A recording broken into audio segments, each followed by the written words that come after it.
नमो अरिहन्ताणं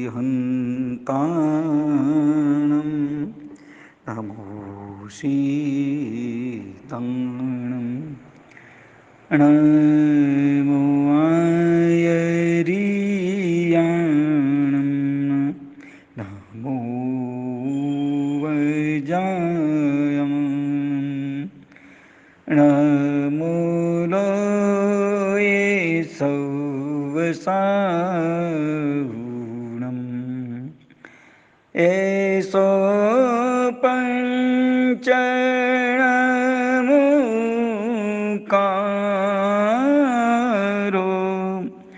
सर्वपावपणासनु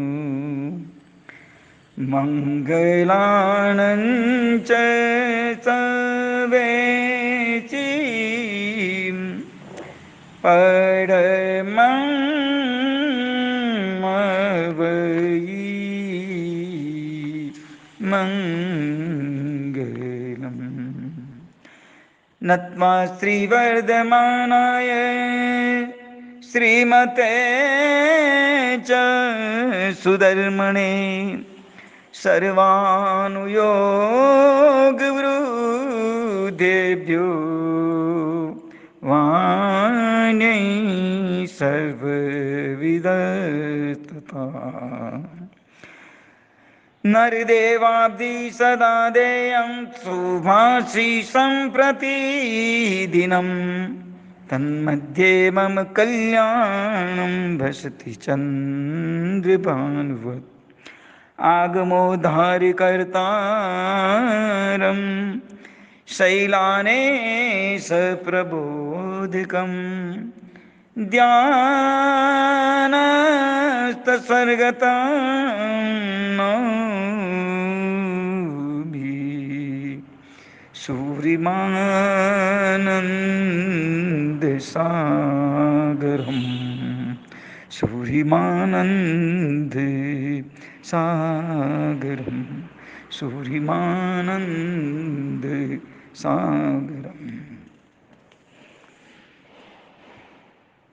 परम कृपालु परमात्मन समन प्रभु महावीर का बेनमून आत्मा की सफर कराने वाला, आत्म की सिद्धि कराने वाला हमें शासन मिला है। बहुत पुण्य की राशि है, तब तो हमें मिला है, पर हम आज उस मोड़ पे चलेंगे जो हमने विषय बताया था, चरमावर्त काल।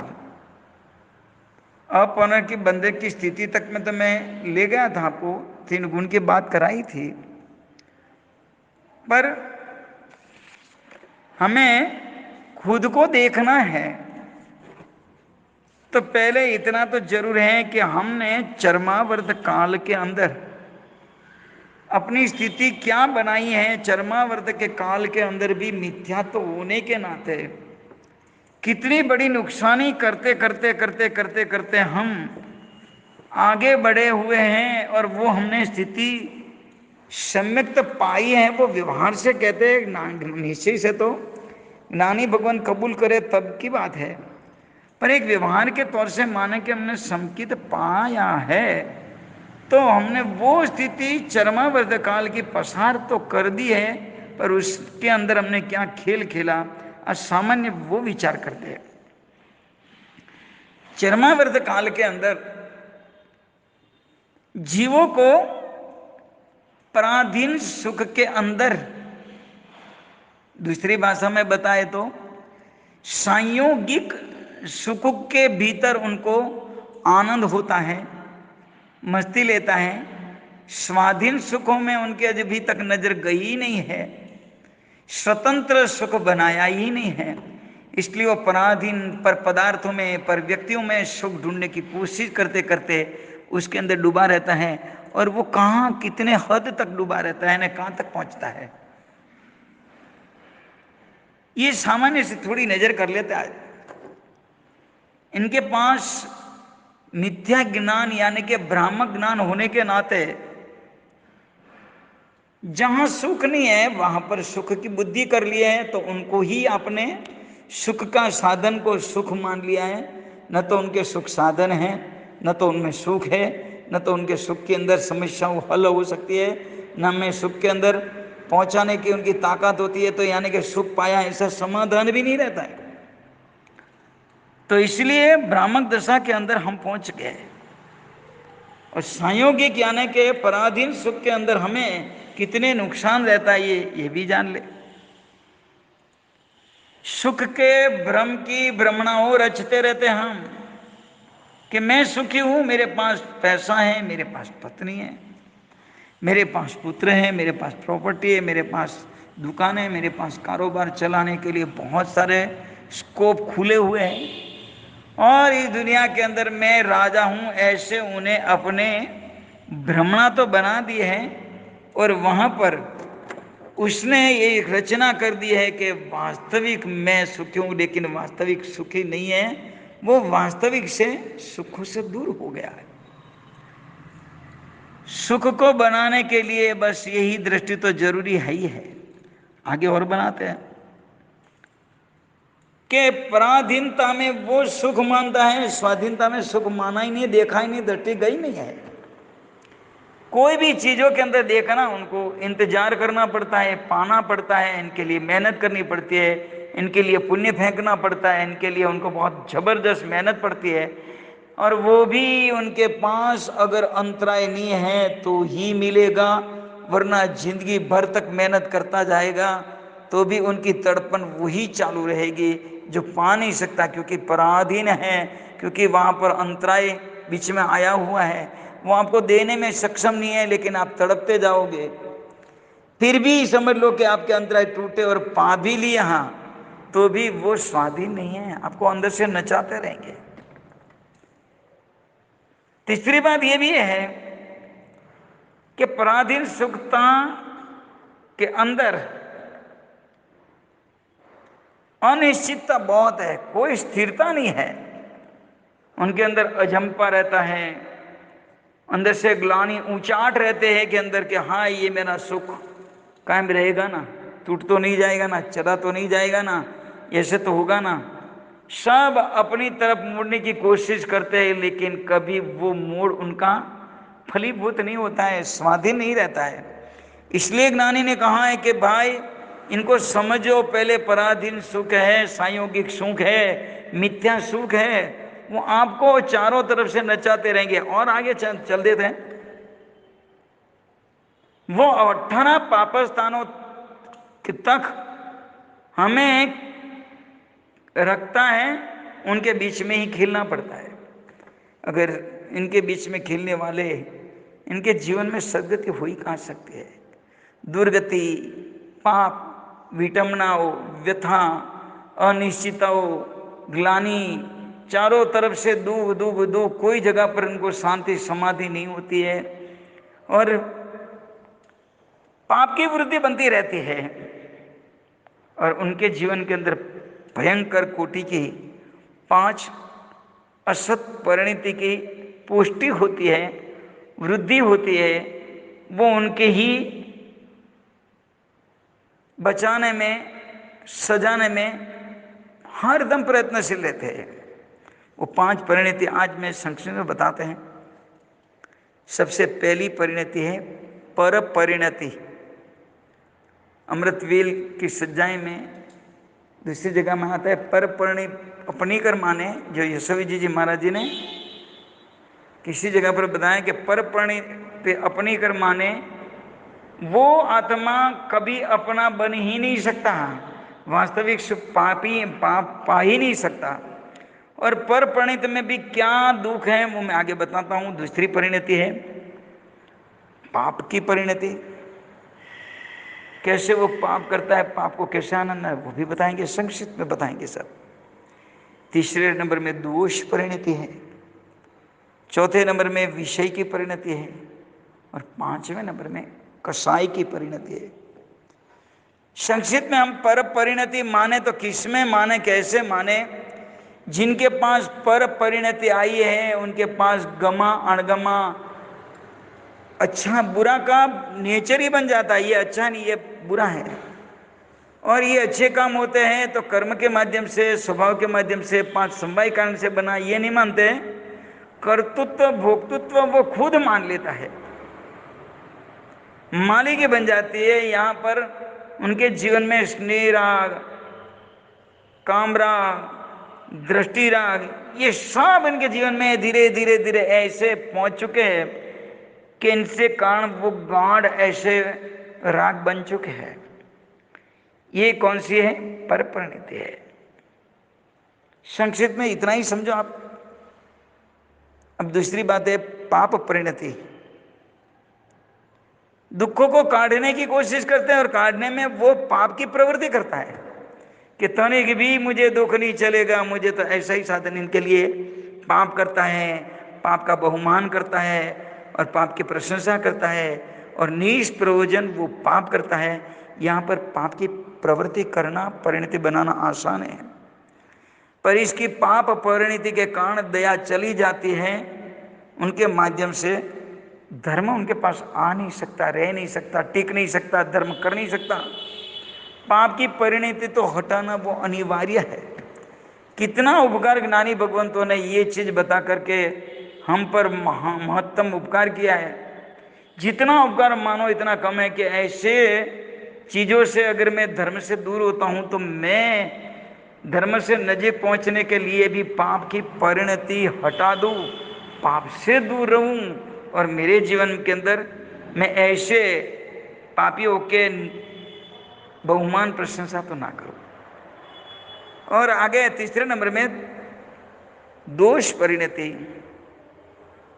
दूषित आत्मा को, दोषित आत्मा को गुणी मान लेते हैं, उनमें वो दोष बढ़ाते रहते हैं और इनके अंदर सदा रुचि रखते हैं। जिसमें जहां दोष है उनमें उनको रुचि रहती है, उनके अंदर आनंद लेता है और गुणों के अंदर उनको तनिक भी रस नहीं होता है। गुणों को तो मार मार के खदेड़ देते हैं।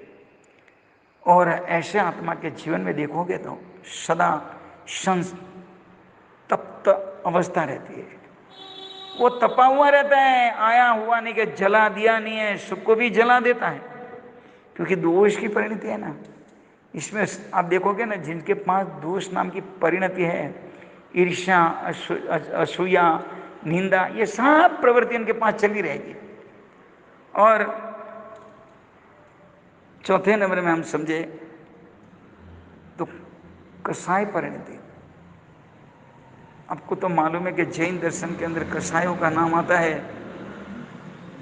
तो 4 प्रकार के, 4 का भी अंतर्गत 16 बना दिया, 16 के अंतर्गत 64 बना दिया। वो क्रोधमान माया लोग को समझो, फिर 9 कसाय है, वो आगे की बात। लेकिन 4 कसाय को पहले समझ लो।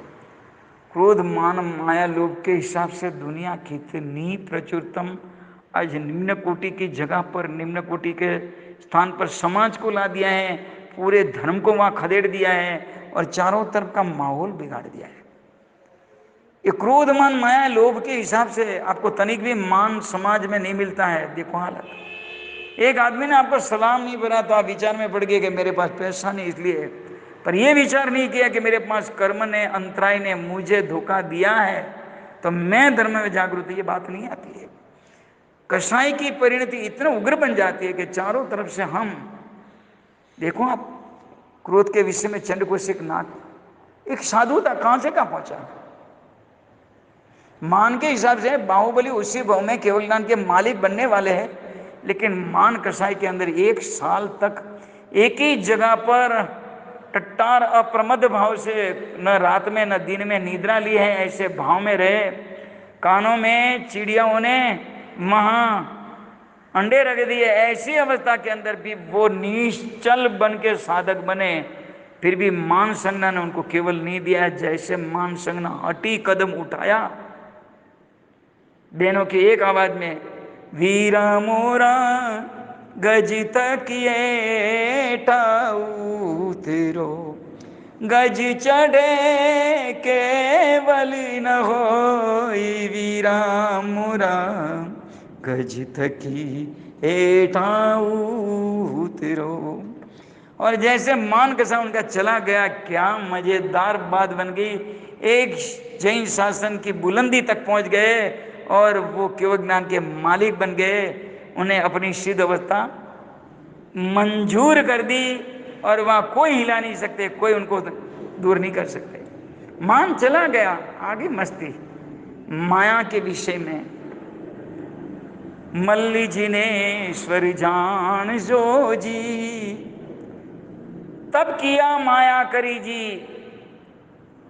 मल्लीनाथ भगवान के आत्मन में कोई अक्षरा हो नहीं सकता है कि तीर्थंकर भगवान वो भी स्त्री वेद में बन गए। लोभ के विषय में मम्मण गया सीधा नीचे।